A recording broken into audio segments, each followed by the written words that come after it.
Thank you everyone for joining us for our first Chat with a Pro, sponsored by the Society of Professional Journalists at Ashford University. Our first speaker is Dave Stave. He is an instructor here at Ashford University with decades of newspaper experience, and he is going to speak with us about seeking newspaper work in a rural community. Dave? Hi, how are you? And hello to everyone. Thank you for joining us today. As she said, I'm Dave Stave, a journalism instructor at Ashford University. I completed journalism school in Nevada in 1974. And I immediately started looking for a newspaper job. My wife and I decided to focus our search on Oregon and Washington since we had been raised in those states. She in Oregon and myself in Washington. Well, I found a reporter job opening for the daily newspaper, The Observer, in LaGrande, Oregon, in Eastern Oregon. And I had to go there to an interview with the publisher, Bob Moody, and editor, Greg Wright. After the interview, they offered me the job. And within a month after graduating from the University of Nevada, Reno, we were moving to LaGrande. My first beat, my newspaper assignment, was covering city government. And I remember attending city council and planning commission meetings in the evenings. I would sometimes come into the office after the meeting, start putting together my story, but usually the work was done the next morning. One evening on March 3rd, 1975, I arrived home and my wife told me it was time for her to go to the hospital to have our first baby. I didn't get any sleep that night, and of course she didn't either, but our baby boy came the next morning just after 7. Okay, Gabriel, next slide, please. So where do you go to find a newspaper job? Of course, you could contact the paper directly where you would like to work to see if they have any openings. Let's say you're aware of a community in a rural part of Illinois, for example, and you would like to work there. You can call the paper to see if they have any journalism openings. But most states, however, have a very, very helpful tool, and those are newspaper publishers associations. And they can be really a great place to start, and I would really recommend it. So, for example, the Washington Newspaper Publishers Association, and another example is California Newspaper Publishers Association, and many states have such associations. A few days ago, I went online to the Washington Newspaper Publishers Association website and saw that it had a job board link on it. And so I clicked on the job board and I saw these positions listed. A reporter in Port Angeles, an executive director in Olympia, a reporter for Battleground, Washington, a graphic designer in Centralia, Washington, a press foreman for a media group, a sports reporter opening in Marysville, Washington, an advertising account representative was also listed. So you can see that these associations publish online. Many of them have job opportunities that are posted there. Good place to start, good place to look. I also checked on the Oregon Newspaper Publishers Association and California Newspaper Publishers Association websites, and they too had job listings. The Washington site showed how new the listing was and whether it had been posted on the site for a week or two. So these are great places to get started. And the Newspaper Publishers Association websites help you understand and get acquainted with what newspapers exist in a particular state, noting their circulation size and whether they are daily, weekly, or published 3 or 4 days a week. So you can also check the website of the paper you're interested in to see if they have any jobs listed.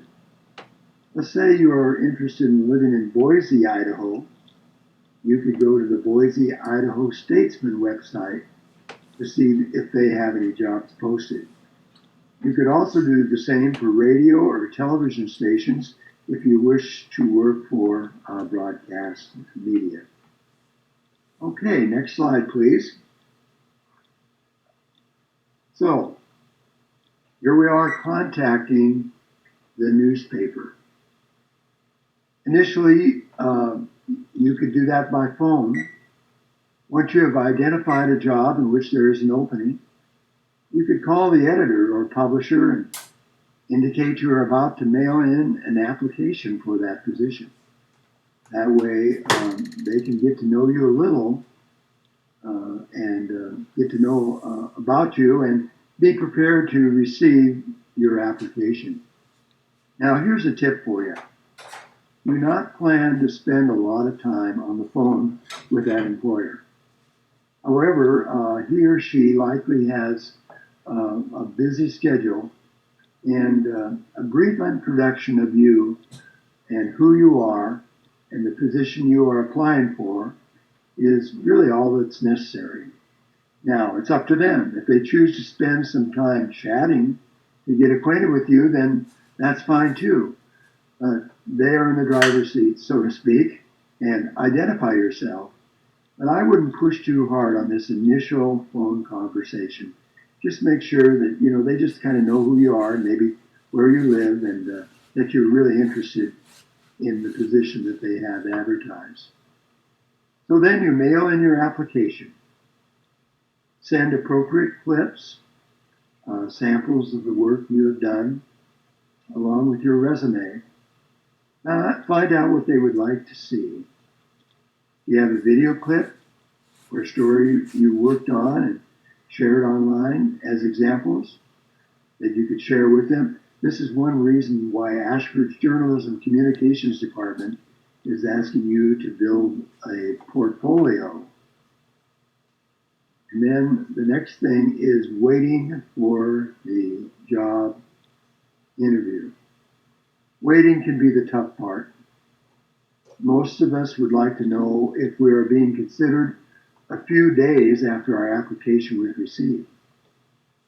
Again, it's okay to contact the newspaper to see if they have received your application.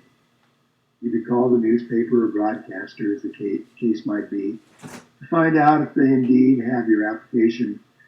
But again, my tip to you is don't overcheck. A simple 5-minute call to the newspaper is all that is needed. But then, after waiting a while, a week or two, or maybe longer, you get the call, and you've been waiting for that call, and you are asked to come in for an interview. Next slide. Well, preparing for the interview. Find out about that newspaper or that television or radio station, as the case may be.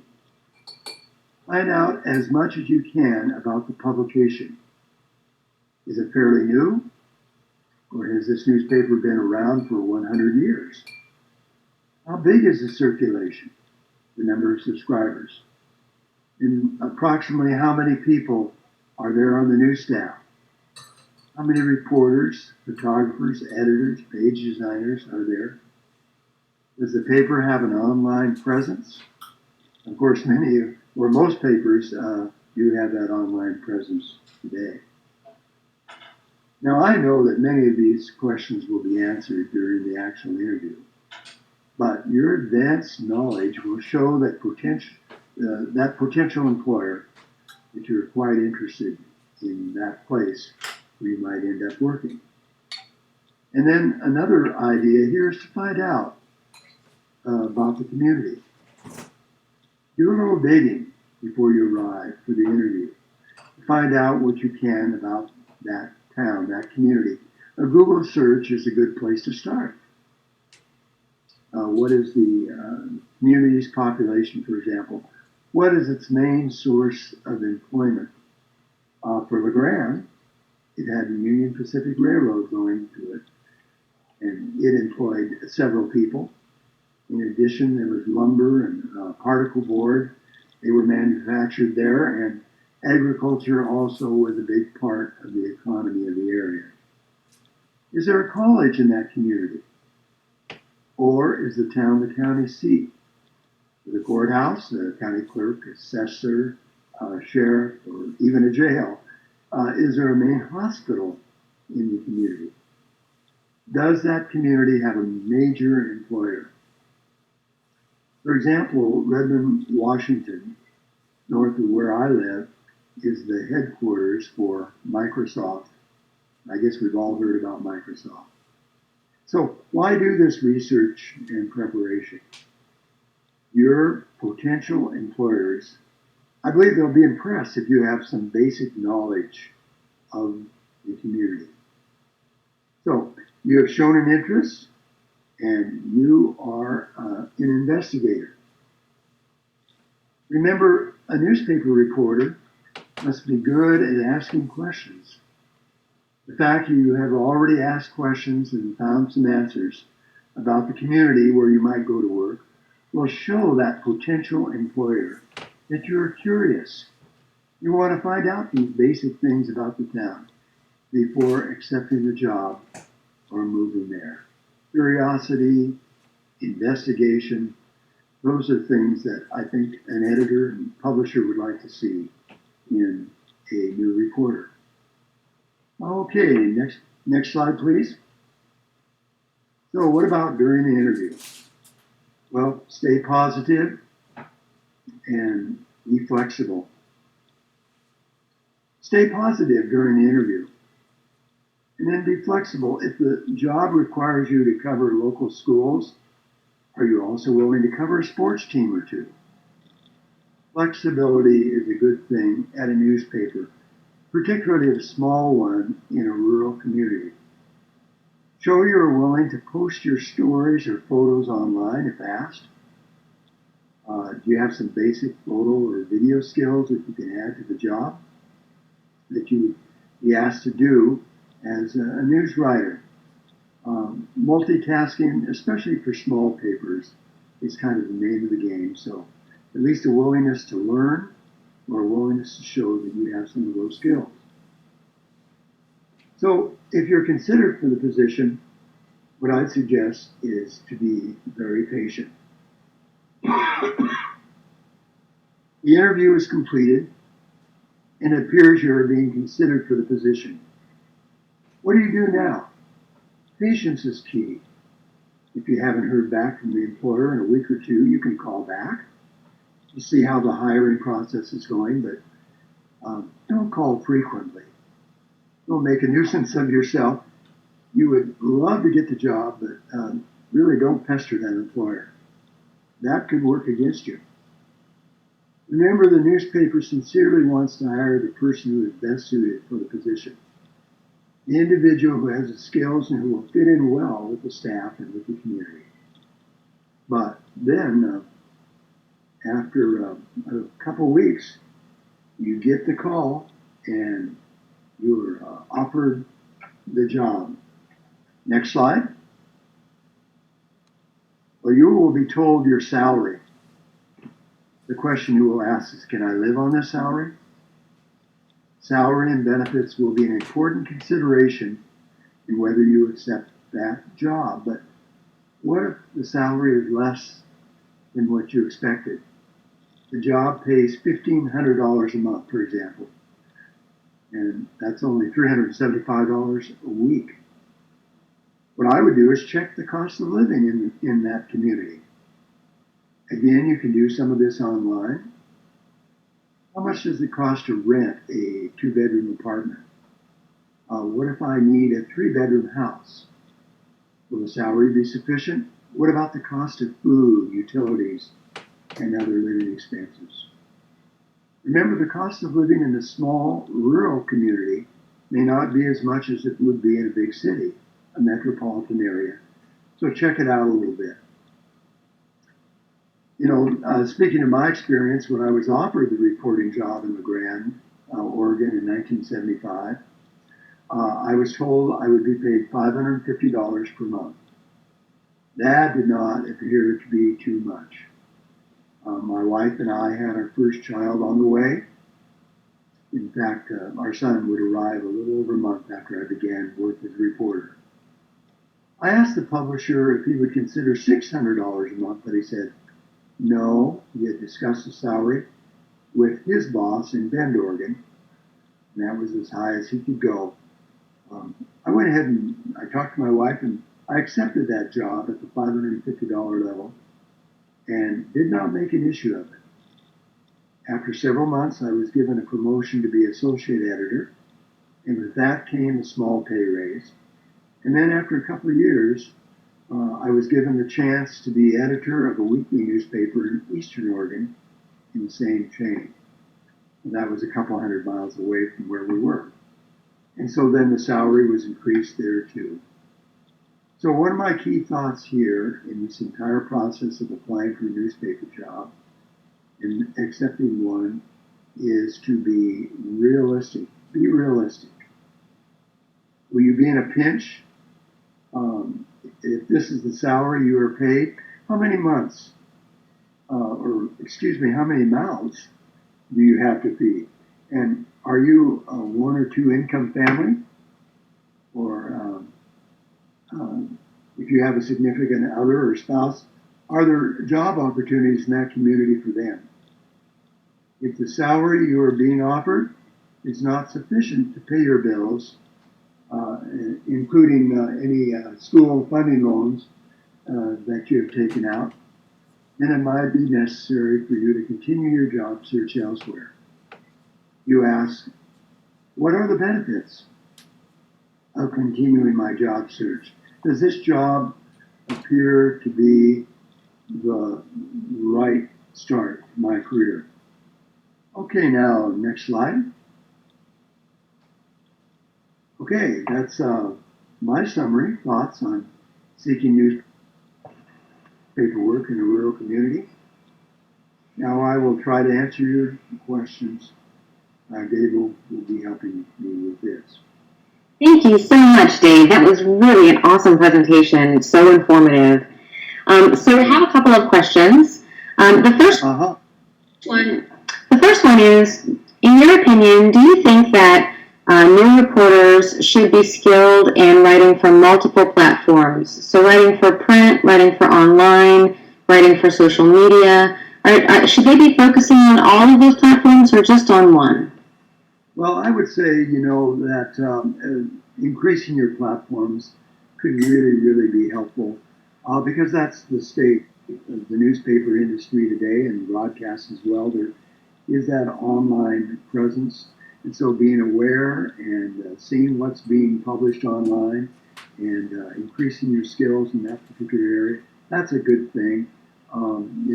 Certainly photography, video, if you have some of those tools available, that can be a helpful asset to you as well.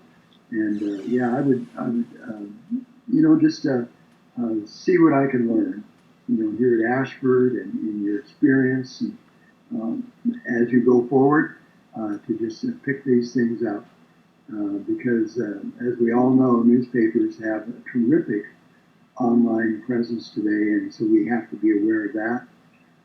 Social media, with Facebook and so on, newspapers will often tease a story on social media, and to just have people open up and again online read that particular story or news event that's occurred. So try to increase your experience and your skills if at all possible. But if you're just honing in on writing and want to be the best objective reporter you can be, that's great too, or another skill that you're developing, and just see where it all leads.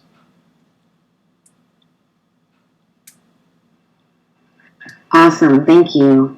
And so there's another question here about freelancing. So let's say there are no job opportunities listed for the small rural community where a student might be living, but they still want to work as a reporter, how might they go about finding freelance work with a newspaper? Well, again, that could be a call to the editor of the newspaper.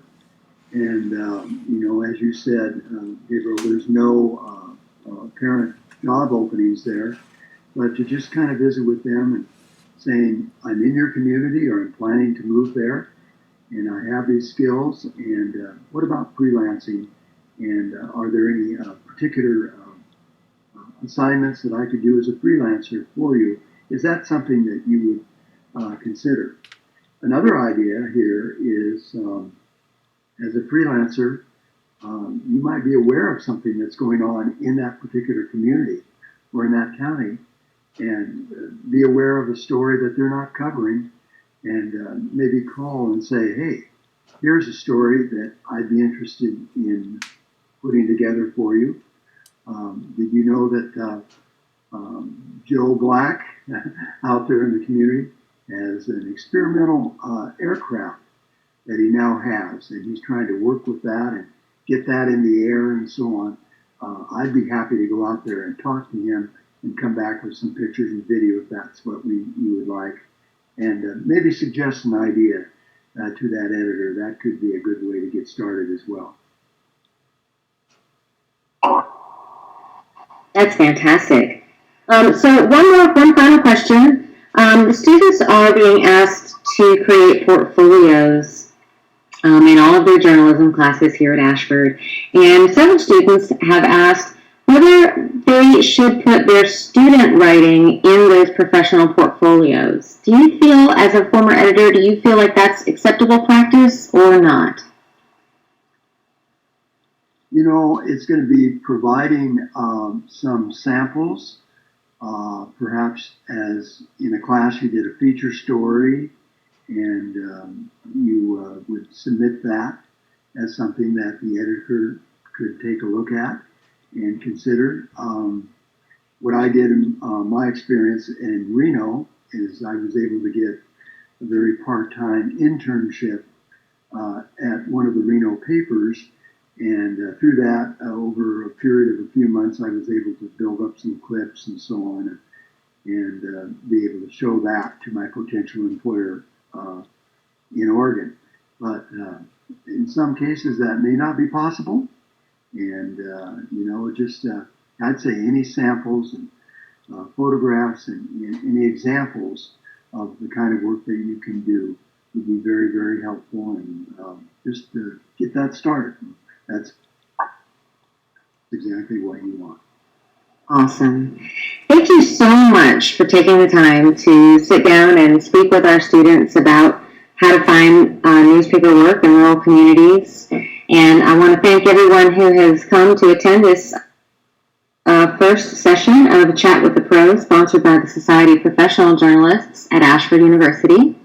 You can learn more about the SPJ at Ashford by going to www.spjashford.org. Thank you so much, Dave. Have a great night. Thank you so much.